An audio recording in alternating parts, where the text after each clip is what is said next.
السلام عليكم ورحمة الله تعالى وبركاته. اللهم صل وسلم على سيدنا محمد وعلى آله وصحبه أجمعين. جبت لكم اليوم فيديو مغاير، ماشي ديال المطبخ، وإنما نتهلاو شوية في راسنا في هاد الشمس، الله يعطينا الشتاء.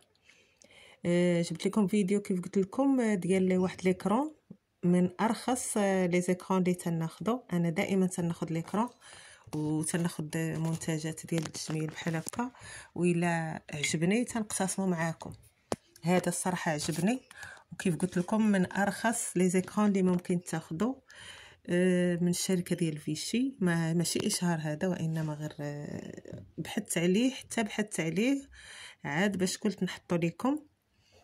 عجبني بزاف وقلت نقتسمو معاكم. بعد قبل كان نبارك لكم السنه الجديده، وكنتمنى تدخل عليكم وانتم بخير وعلى خير ان شاء الله، وبكل متمنياتي لكم بالنجاح في الاعمال ديالكم وبالصحه اول شيء، نتوما والاسر ديالكم وجميع المسلمين ان شاء الله.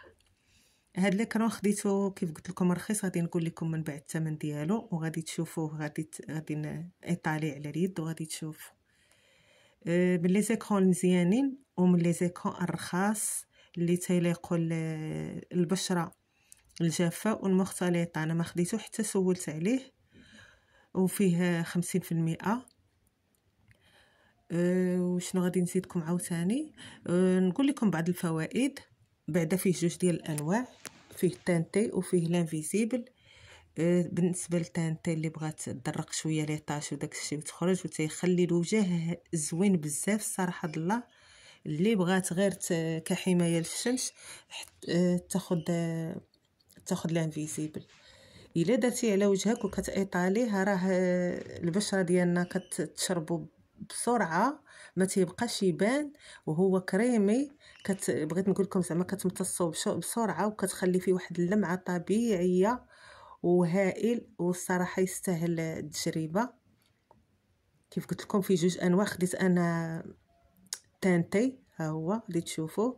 ملي غادي ديروه على وجهكم كيتبدل الوجه تماما، هنا ما بينش بزاف، راه كنت كنصور في الشمس. هذه يد بنتي تدير داكشي اللي ستيتيك راه هي دايره الضفار. تيجي زوين في البشره وتيبدلها تماما وتيدرق لي طاش وكيخلي قلت لكم واحد اللمعه طبيعيه في الوجه. كنتمنى تجربوه، وهذا افضل حمايه للبشره ضد الجفاف. وضروري الانسان ما يتهلا في راسو شويه هكا بلي زيكرون، خا يكونوا غير رخاص. اللي واخا يكون وجهك ناشف او لا كتاخديه على حسب الوجه. مع وجهنا هاد الايام ديال البرد ناشف، الواحد ياخدو مختلط من الاحسن. الا كان وجهك ناشف راه تاخديه مختلط. ايوا، وكنتمنى تجربوه، كنتمنى تخليو لي لايك ديالكم والتعاليق باش نعرفكم حتى انا، ونجي عندكم ونكونوا صداقه بيناتنا. نتمنى لكم كل الخير والنجاح ان شاء الله. دمتم بخير. السلام عليكم.